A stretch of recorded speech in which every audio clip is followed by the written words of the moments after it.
5 years, Abigail. 5 years you've been married to my son and still no child. You are barren. You have cursed this family. Barren. That's what you are, Abigail. Barren and useless.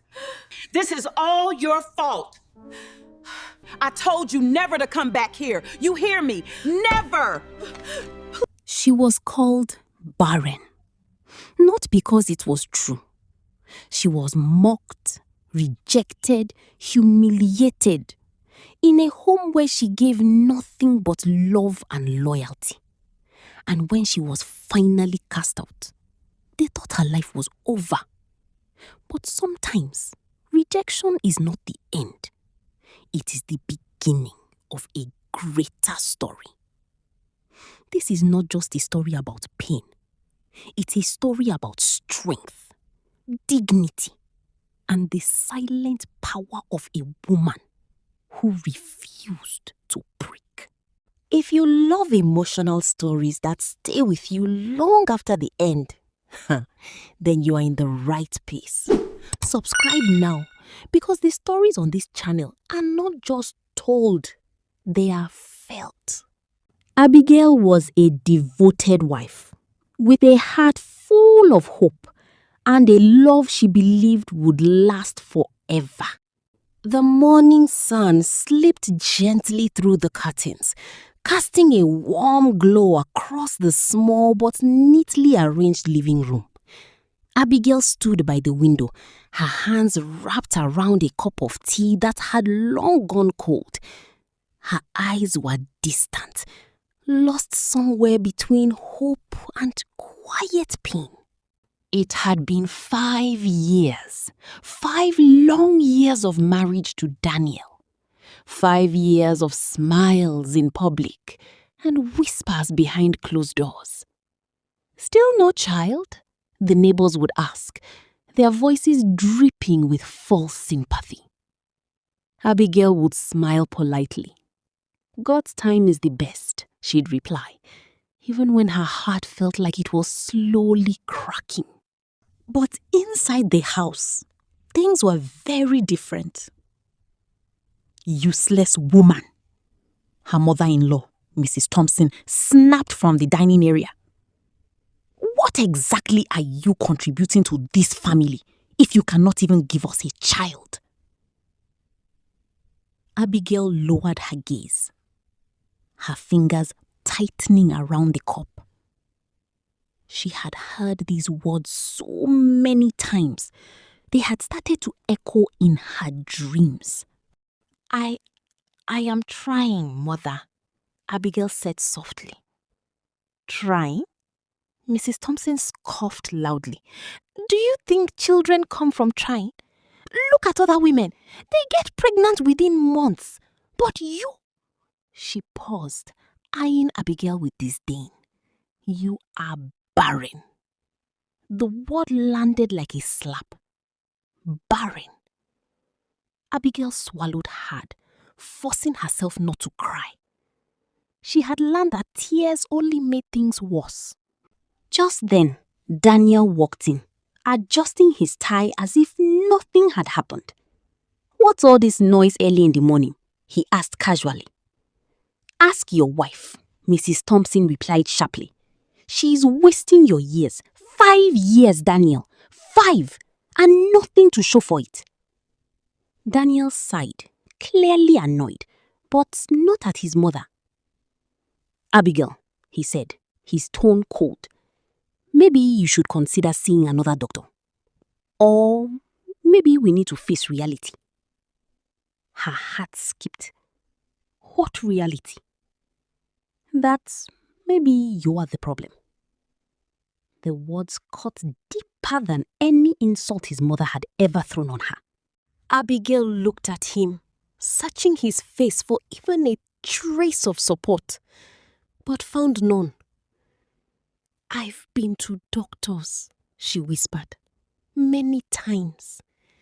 Then go again, Mrs. Thompson interrupted. Or better yet, free my son from this curse you've brought into his life. The room fell silent. Abigail felt the weight of their eyes on her. She wanted to scream, to defend herself, but something inside her held back. Because deep down, she knew a truth she had kept hidden. Months ago, she had secretly visited a specialist after endless accusations. The results had come back clear. There was nothing wrong with her.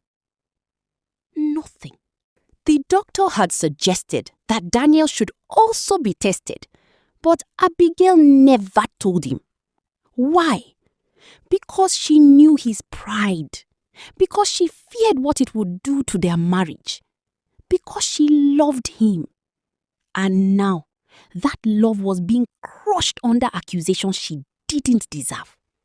"I will go again," Abigail said quietly, her voice steady despite the storm inside her. Mrs. Thompson smirked. "You better, or don't bother coming back." Daniel didn't say a word. Not one. That silence hurt the most. Later that evening, Abigail sat alone in their bedroom, staring at her reflection in the mirror. "Am I really the problem?" she whispered to herself. Her reflection didn't answer. Tears slowly rolled down her cheeks as memories flooded her mind. The laughter she and Daniel once shared, the promises, the dreams of a happy family. Where had it all gone wrong? Suddenly, the door burst open. Mrs. Thompson stormed in, her face filled with anger. "I've made a decision," she announced. Abigail stood up, startled. "What decision?" "My son deserves a child," she said firmly. "And if you cannot give him one, then I will find someone who can." Abigail's heart dropped. "What do you mean?" she asked, though she already feared the answer.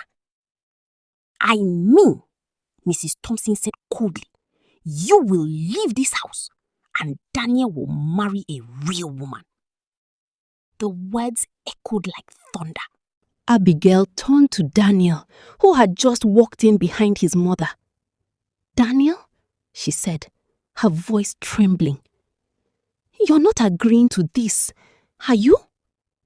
He hesitated, just for a moment. But that moment was enough to shatter everything. "Maybe it's for the best," he said quietly. And just like that, 5 years of love collapsed in a single sentence. Abigail felt her knees weaken, but she refused to fall. Not in front of them. Not like this. "If that is what you both want," she said slowly, her voice breaking yet dignified, "then I will leave." Mrs. Thompson folded her arms, satisfied. "Good. Pack your things tonight." That night, Abigail packed her belongings in silence. Each item carried a memory, a piece of a life she thought would last forever. As she zipped her suitcase, she paused. Her hand rested on a small envelope tucked inside her drawer. Her medical report. The truth. For a moment, she considered leaving it behind, letting them know. But then she stopped. "No," she whispered. One day, the truth would reveal itself. And when it did, she wouldn't need to say a word. With one last look around the room, Abigail picked up her suitcase and walked out of the house. Not knowing that this painful ending was only the beginning of a life far greater than anything she had lost. The night air was colder than Abigail expected. Or maybe it just felt that way. She stood by the roadside, her suitcase beside her, staring into the darkness ahead. For the first time in 5 years, she had nowhere to go. No home, no husband, no family. Only silence and the echo of harsh words still ringing in her ears. Barren. She closed her eyes tightly, shaking her head as if trying to erase the memory. No, she whispered to herself. That is not who I am. But even the strongest hearts tremble when left alone too long. Abigail spent the first few nights at a small, modest guest house on the edge of town. The room was simple. A narrow bed, a flickering bulb, and walls that seemed to listen to her quiet sobs at night. During the day, she walked aimlessly through the streets, watching life move on as if nothing had happened.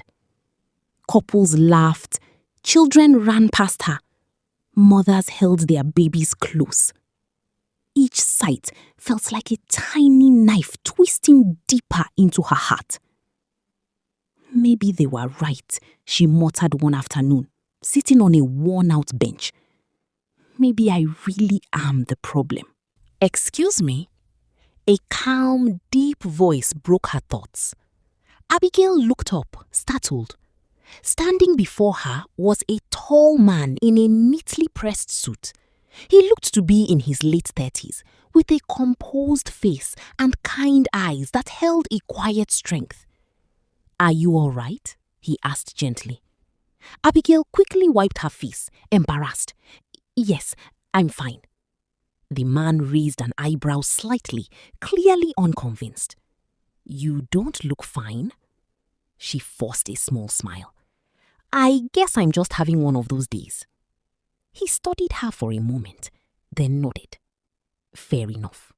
We all do. There was a brief silence. Then, unexpectedly, he sat down on the bench, leaving a respectful distance between them. My name is Michael, he said. Abigail, she replied softly. Well, Abigail, he said, glancing at her suitcase. I may be wrong, but it looks like you're carrying more than just luggage. She let out a small, tired laugh despite herself. You're very observant. It comes with experience, he replied lightly. Abigail hesitated. She wasn't the type to open up to strangers. But something about his calm presence felt safe. Before she knew it, the words began to spill out. Not everything, but enough. She told him about her marriage, the accusations, the pain, the night she was sent away like she was nothing. Michael listened quietly, without interrupting. No judgment, no pity, just understanding. When she finished, he nodded slowly. I see, he said. And you believe them? Abigail frowned slightly. What do you mean? That you're the problem, he clarified. She looked down. After hearing it for so long, it's hard not to. Michael leaned back, his expression thoughtful. Sometimes, he said, people create a story because it's easier than facing the truth. Abigail looked at him, confused. What truth? That the problem might not be you. His words struck something deep inside her. For a moment, she said nothing. Then she shook her head. It doesn't matter anymore. It's over. Michael studied her carefully. Over? He repeated. Or just beginning? Abigail let out a soft sigh. Beginning what? I have nothing. Michael smiled faintly. You are wrong. She blinked. I am? You have something most people lose when life gets hard, he said. Dignity. Abigail was quiet. No shouting, no fighting, no revenge, he continued. You walked away with grace. That's not weakness, Abigail. That's strength. For the first time in days, she felt something shift inside her. A tiny spark. Hope. A few days later, Abigail found herself standing in front of a large, elegant building. She looked up, her eyes widening slightly. Are you sure this is the place? She asked. Michael, standing beside her, nodded. Yes. This is a company, not a shelter, she said nervously. Michael chuckled. I'm aware. Abigail turned to him. Then why are we here? He adjusted his cuff slightly. Because you said you needed a job. Her eyes widened. You are serious? Completely. But I don't have experience in whatever this is, she said, gesturing at the building. Michael smiled. You will learn. Before she could protest, he gently guided her inside. The moment they stepped in, the atmosphere changed. Employees greeted Michael with respect. Good morning, sir. Welcome back, Mr. Hayes. Abigail froze. She slowly turned to him. Mr. Hayes? Michael sighed softly, as if he had been caught. Yes, he admitted. Michael Hayes. Abigail's jaw nearly dropped. You own this company? He gave a small, sheepish smile. Guilty. She stared at him in disbelief. And you are just sitting on a bench talking to me like a normal person? Michael laughed. I am a normal person. Abigail shook her head, still stunned. This is unbelievable. Well, he said lightly, believe it, because you're about to start working here. Wait, what? She exclaimed. Weeks turned into months. Abigail worked hard, very hard. At first, everything felt unfamiliar. The fast-paced environment, the expectations, the responsibility. But she didn't give up. She learned. She adapted. She grew. And slowly, she began to shine. Her kindness made her loved by colleagues. Her dedication earned her respect. Her quiet strength made her unforgettable.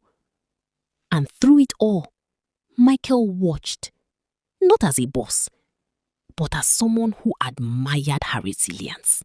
One evening, as the sun dipped below the horizon, Michael and Abigail stood by the office window. You've changed, he said. Abigail smiled softly. I had to. No, he corrected gently. You revealed who you really are. She looked at him, her heart skipping slightly. Thank you, she said, for everything. Michael hesitated for a moment, then spoke. Abigail, there's something I've been meaning to ask you. She tilted her head slightly. What is it? He took a deep breath. Would you consider starting a new life? Her heart began to race. A new life, she repeated. With me, he said simply. Silence filled the room. Abigail's mind spun. After everything she had been through, could she trust again? Could she love again? She looked at Michael, at his calm eyes, his steady presence, the man who had helped her rebuild herself without expecting anything in return. And for the first time, she didn't feel fear. She felt peace. A small smile formed on her lips. "I think," she said softly, "I'm ready." But what Abigail didn't know was that her past was not done with her yet. And very soon, the people who once threw her away would come face to face with the woman she had become. The grand ballroom shimmered with golden lights, laughter echoing softly beneath the sound of clinking glasses. It was the annual charity gala hosted by Michael Hayes, a night where the most influential people in the city gathered, dressed in elegance and pride. At the center of it all stood Abigail, graceful, confident, unrecognizable from the broken woman who once stood alone by the roadside. She wore a stunning deep blue gown, her hair styled neatly, her smile calm yet radiant. There was something different about her now, not just in appearance, but in presence. She no longer looked like someone waiting to be chosen. She looked like someone who had chosen herself. Michael stood beside her, his gaze occasionally drifting toward her with quiet admiration. "You're doing well," he said softly. Abigail smiled. "I had a good teacher." Michael chuckled.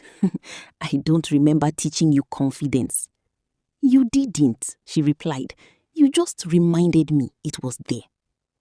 Before he could respond, the host announced, "Ladies and gentlemen, please welcome our honored guests." As the doors opened, Abigail's world froze. Walking into the hall were two people she never expected to see again: Daniel and Mrs. Thompson. Her breath caught in her throat. For a moment, the past rushed back like a storm. The insults, the rejection, the night she was thrown out. But then, shock spread across his face. "Abigail?" he whispered. Mrs. Thompson followed his gaze, and her expression shifted from confusion to disbelief. "That can't be her," she muttered. She looks different," Daniel finished. But deep down, they both knew. It was her. They approached slowly, almost cautiously, as if afraid she might disappear. Abigail turned to face them fully. No anger, no bitterness, just calm. "Good evening," she said politely. The simplicity of her voice made their guilt even louder. "Abigail?" Daniel began, his voice unsteady.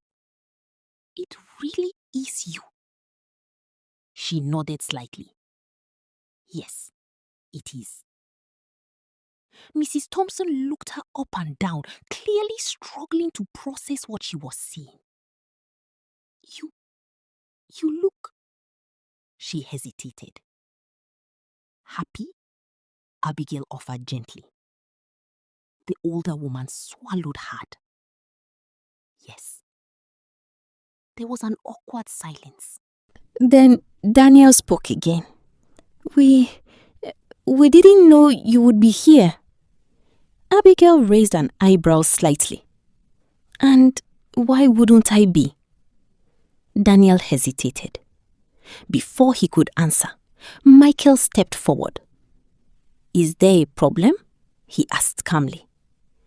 Daniel looked at him, confused. "No, we were just..." "Speaking with my fiancé," Michael finished. The word hit like thunder. Fiancé? Mrs. Thompson repeated, her eyes widening. Daniel's face turned pale. Abigail remained composed. Yes, she said simply. The silence that followed was heavy. Mrs. Thompson suddenly stepped forward, her voice trembling. Abigail, we need to talk. Abigail studied her for a moment, then nodded. All right. They moved to a quieter corner of the hall. Daniel looked nervous. Mrs. Thompson looked smaller than Abigail remembered. For the first time, she didn't seem powerful. She seemed regretful. Abigail, she began, her voice shaky. We made a mistake. Abigail said nothing. A terrible mistake, she continued. We judged you, we blamed you, and we... Her voice broke slightly. We threw you away. Daniel stepped in quickly. We didn't know the truth. Abigail's eyes narrowed slightly. What truth? Daniel swallowed hard. Then, with visible shame, he said it. I was the problem. The words hung in the air. I went for tests, he continued, after you left, and the doctors confirmed it. I was the one who couldn't have children. Abigail's expression didn't change, not even slightly. Mrs. Thompson wiped her eyes. And the worst part, it was treatable, a simple condition that could have been fixed long ago. Daniel nodded. I've started treatment. The doctors say I'll be fine. There was a pause. Then, Abigail spoke. I see. That was all. No anger. No, I told you so. Just calm understanding. And somehow, that hurt them even more. But that's not all, Mrs. Thompson said quickly, desperation creeping into her voice. The woman I brought into Daniel's life. Abigail raised an eyebrow. Yes? She's not what we thought, Daniel admitted. She disrespects him, Mrs. Thompson added. She insults me. She doesn't care about this family at all. Daniel looked down. I thought I was replacing something broken, but I lost something valuable instead. He looked up at Abigail, his eyes filled with regret. I lost you. Silence. Deep, heavy silence. Abigail, Mrs. Thompson said, her voice almost pleading now. Can you ever forgive us? Abigail looked at them both.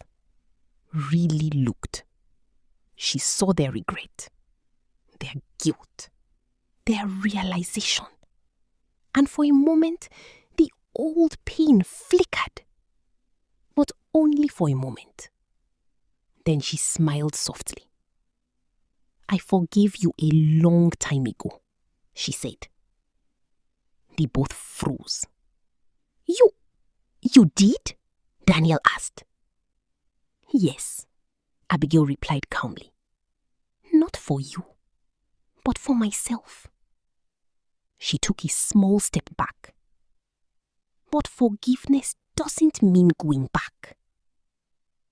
Those words landed gently, but firmly. Final. Just then, Michael walked over, placing a reassuring hand on Abigail's shoulder. Everything all right? He asked. Abigail nodded, her smile returning. Yes, everything is perfectly all right. Mrs. Thompson looked at Michael, then back at Abigail. Will you at least visit us sometime? She asked weakly. Abigail shook her head slightly. My life is here now, she said. And then, as if fate itself wanted to complete the story, A soft voice called out from behind. "Mommy!" Everyone turned. Two little girls, identical, bright-eyed and full of life, ran toward Abigail. "Mommy!" they repeated, giggling. Abigail knelt down, opening her arms as they ran into her embrace. "My angels," she said warmly, hugging them close. Daniel's eyes widened. Mrs. Thompson gasped. Those are your children?" she asked, her voice barely audible. Abigail stood up slowly, holding their hands. "Yes," she said proudly. "My daughters." "Twins," Michael added with a smile.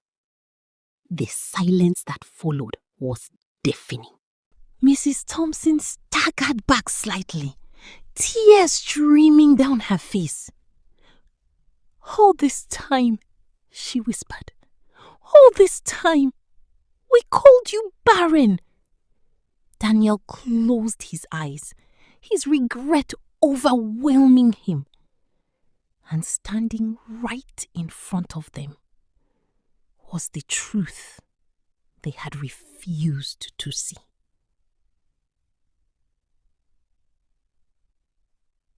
Abigail looked at them one last time. Not with anger, not with pride, but with quiet peace. "Take care of yourselves," she said gently. Then she turned, hand in hand with her daughters, Michael by her side, and walked away. Some lessons come late. Some truths come painfully. And some mistakes can never be undone. Never judge someone based on assumptions. Sometimes the fault we see in others is the truth we refuse to face within ourselves. And by the time we realize it, we may have already lost something priceless.